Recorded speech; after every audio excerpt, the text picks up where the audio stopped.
상사와의 갈등? 생각만 해도 머리 아프시죠? 정말 피하고 싶은데 이게 또 직장 생활 하다 보면 피할 수가 없잖아요. 그런데 만약 이 골치 아픈 문제를 내 성장을 위한 전략적인 기회로 확 바꿀 수 있다면 어떨까요? 오늘 바로 그 방법을 제대로 한번 파헤쳐 보겠습니다. 여러분은 보통 이럴 때 어떻게 하세요? 그냥 꾹 참으시나요? 아니면 감정적으로 맞서 싸우거나 동료들하고 커피 마시면서 뒷담화로 푸시나요? 사실 이게 진짜 흔하면서도 너무 어려운 문제거든요. 하지만 오늘 우리는 이 문제를 전혀 다른 각도에서 접근해 볼 거예요. 자, 제일 먼저 이것부터 딱 기억하고 가시죠. 상사와의 갈등은요, 내가 못났거나 뭘 잘못해서 생기는 개인적인 실패가 절대 아닙니다. 생각해 보세요. 회사는 서로 다른 역할, 다른 목표를 가진 사람들이 모인 곳이잖아요. 그러니 의견 차이가 생기는 건 너무나도 당연한 비즈니스의 현실이라는 거죠. 물론 갈등을 그냥 내버려 두면 문제가 정말 심각해집니다. 실제로 여러 데이터를 보면 이 해결되지 않은 갈등이 직원들의 몰입도를 뚝 떨어뜨리는 가장 큰 원인 중 하나라고 해요. 결국 개인이 번아웃되고 팀 전체의 성과까지 끌어내리는 거죠. 그럼 도대체 어떻게 해야 할까요? 여기서 가장 중요한 포인트가 나옵니다. 바로 관점의 전환이에요. 갈등을 저 사람이 나한테 왜 저래? 하는 감정 싸움으로 볼 게 아니고요. 해결해야 할 비즈니스 과제로 딱 정의하는 겁니다. 왼쪽처럼 서로 상처만 주는 파괴적인 싸움이 아니라 오른쪽처럼 해결책을 찾아가는 건설적인 과제로요. 이 생각의 틀 하나만 바꿔도 정말 신기하게 문제 해결의 실마리가 보이기 시작합니다. 네, 맞아요. 갈등은 우리를 성장시키는 아주 강력한 촉매제가 될 수 있습니다. 맨날 위협이라고만 생각했던 그 불편한 마찰을요, 오히려 나를 성장시키는 기회로 바라보는 새로운 관점, 지금부터 소개해드릴게요. 기업 교육 전문가이신 조은현 강사님의 이 말에 모든 핵심이 담겨 있어요. 갈등을 무작정 피하는 게 능사가 아니라 전략적으로 잘 풀어내는 게 중요하다는 거죠. 이 과정을 통해서 우리는 회사 생활에 꼭 필요한 정치적 감각이나 협상 스킬을 자연스럽게 익히게 되고요. 더 나아가 조직 전체에는 긍정적인 자극제가 될 수 있다는 겁니다. 한번 상상해 보세요. 회의 시간에 모든 사람이 상사 말에 무조건 네, 맞습니다만 외치고 있어요. 과연 그 조직이 건강할까요? 절대 아니죠. 오히려 건전하게 다른 의견을 내고 더 나은 방법을 치열하게 토론하는 과정에서 최고의 결과가 나오는 법이거든요. 이게 바로 갈등이 가진 긍정적인 힘입니다. 자, 그럼 이제 본격적으로 한번 파고 들어볼까요? 성공적으로 갈등을 풀기 위한 첫 번째 단추는 바로 철저한 분석입니다. 지필지기면 백전백승이라고 하잖아요.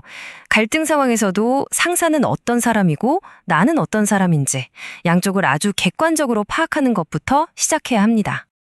이게 전략의 핵심 중 하나인데요. 사람마다 갈등에 대처하는 방식이 진짜 다르거든요. 우리 상사는 문제를 정면으로 막 밀어붙이는 압박형인가요? 아니면 대화 자체를 슬쩍 피하는 회피형인가요? 이걸 파악해야 하고요. 동시에 나는 어떤가요? 감정이 훅 올라오는 감정형인지 아니면 차분하게 팩트부터 따져보는 논리형인지 이걸 알아야 제대로 된 맞춤 전략이 나오는 거죠. 여기서 한 걸음만 더 들어가 볼게요. 상사의 말이나 행동, 그 겉으로 드러나는 거 말고요. 그 밑에 숨어 있는 진짜 의도를 파악하는 게 정말 중요합니다. 왜 저런 말을 했을까? 왜 저런 지시를 내렸을까? 혹시 우리가 모르는 다른 압박을 받고 있는 건 아닐까요? 우리 상사도 결국 조직의 한 구성원이라나요? 더 높은 임원한테 실적 압박을 받고 있을 수도 있고 정말 말도 안 되게 촉박한 마감 기한 때문에 극도로 예민해져 있을 수도 있죠. 이렇게 상사의 입장을 한번 헤아려 보는 것만으로도 갈등을 나에 대한 인신공격으로 받아들이지 않게 되고요. 훨씬 더 전략적으로 접근할 수 있게 됩니다.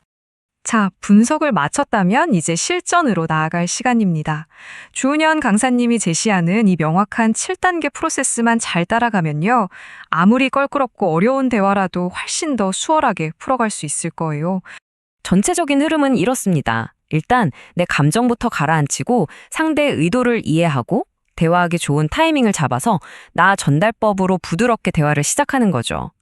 그리고 우리 둘의 공동 목표를 확인한 다음에 건설적인 대안을 내놓고 마지막으로 깔끔하게 합의하는 겁니다. 이 단계들이 다 유기적으로 연결돼 있어요. 특히 이 4단계 나 전달법이 정말 중요합니다. 예를 들어 부장님이 또 무리한 지시를 하셨어요. 이게 아니고요. 제가 가진 자원으로는 이 기한을 맞추는데 어려움이 느껴져서요. 솔직히 좀 걱정이 됩니다. 이렇게 말하는 거죠. 상대를 비난하는 게 아니라 내 상황과 감정을 설명하면서 대화의 문을 여는 아주 스마트한 기술입니다. 그리고 5단계, 공동의 목표를 확인하는 것. 이건 정말 강력한 기술이에요. 이 문제를 부장님 된 나의 대결 구도로 몰고 가는 게 아니라 우리 팀의 성공이라는 더 큰 그림으로 가져오는 거죠. 이렇게 되면 상사는 더 이상 내가 싸워야 할 적이 아니라 이 문제를 함께 풀어야 할 파트너가 됩니다. 자, 대안을 제시할 때는 그냥 이건 못해요, 힘들어요 이렇게 불평만 늘어놓으면 안 됩니다. 내가 문제 해결사라는 인상을 줘야 하거든요. 예를 들면 마감 기한을 이틀만 조정해 주시거나 아니면 지금 진행 중인 다른 업무의 우선순위를 잠시 낮춰주시면 가능할 것 같습니다. 이런 식으로 구체적인 해결책을 2-3가지 정도 준비해 가는 게 베스트입니다. 자, 이 모든 복잡한 과정을 잘 거치고 나면 과연 우리에게 어떤 결과가 기다리고 있을까요? 그냥 골치 아픈 문제 하나 해결한 것 그 이상의 아주 값진 보상이 주어집니다. 바로 이겁니다. 이 과정을 거치고 나면 여러분은 더 이상 불만만 많은 직원이나 문제를 일으키는 직원이 아니에요. 오히려 문제를 주도적으로 해결하는 인재가 되는 거죠. 상황을 냉철하게 분석하고 논리적인 대안까지 제시하는 여러분의 모습은 상사에게 아주 유능한 사람으로 확실하게 각인될 겁니다. 이게 바로 갈등을 통해 얻는 최고의 보상 아닐까요? 결국 갈등 관리는요, 에너지를 낭비하는 싸움을 멈추게 하는 걸 넘어서서 그 에너지를 더 좋은 성과를 만드는 방향으로 바꿔주는 고도의 전략인 셈입니다. 우리 서로의 다름이 걸림돌이 아니라 오히려 조직의 강력한 경쟁력이 되는 거죠. 이제 앞으로 상사와의 갈등 상황이 닥쳤을 때 무작정 피하거나 두려워하지 마세요. 오늘 함께 살펴본 이 내용들을 꼭 기억해 주시고요. 한번 생각해 보세요. 여러분에게 다가올 다음 갈등은 과연 어떤 멋진 성장의 기회가 될까요?